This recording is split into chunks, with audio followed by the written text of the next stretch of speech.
আয়োজিত এই অনুষ্ঠানের সংগ্রামী সভাপতি, জামাত নেতৃবৃন্দ, শিবির নেতৃবৃন্দ সহ 10 দলীয় জোটের বিভিন্ন নেতৃবৃন্দ এবং সংগ্রামী সাথী ও বন্ধুগণ, আসসালামু আলাইকুম ওয়া রাহমাতুল্লাহি ওয়া বারাকাতুহু।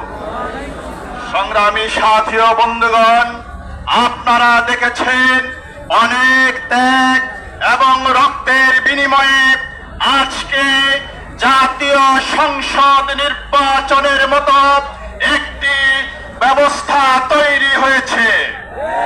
এই ব্যবস্থা তৈরি করার জন্য আমাদের জাতীয় নেতৃবৃন্দকে শহীদ করা হয়েছে। অনেক ভাইয়েরা পঙ্গুত্ব বরণ করেছে, অনেক ভাইয়েরা মৃত্যুর স্বাদ গ্রহণ করেছে, কিন্তু ফ্যাসিস্টকে পরাজিত করে আজকে নতুন সূর্য উদিত হয়েছে। সংগ্রামী সাথী ও বন্ধুগণ, আজকের এই সংগ্রামে আমরা যেমনি ভাবে ওই স্বৈরাচারী হাসিনা সরকারকে পরাজিত করে একটি নতুন সূর্য আদায় করেছি, ঠিক তেমনি ভাবে 12 তারিখের নির্বাচনে সকল দলকে পরাজিত করে 10 দলীয় ঐক্যজোটের মাধ্যমে এদেশে একটি ইসলামী সরকার ব্যবস্থা প্রতিষ্ঠিত হবে।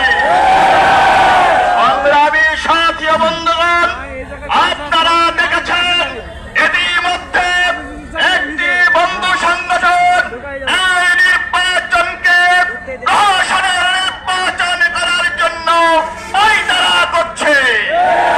বিভিন্ন জায়গায় আমাদের ভাই এবং সাথীদেরকে হুমকি দিয়ে আঘাত করার চেষ্টা করছে। আজকের এই পথসভা থেকে পরিষ্কার ভাবে বলে দিতে চাই, আপনারা যদি কোনো ষড়যন্ত্র করেন, যদি কোনো জনতার নির্বাচন করতে চান, শেখ হাসিনা ভারতে পালিয়ে গিয়েছে, আপনারা কোথাও পালানোর সুযোগ পাবেন না। সংগ্রামী সাথী ও বন্ধুগণ, পরিশেষে সবাইকে ধন্যবাদ জানিয়ে আমার সংক্ষিপ্ত বক্তব্য শেষ করছি।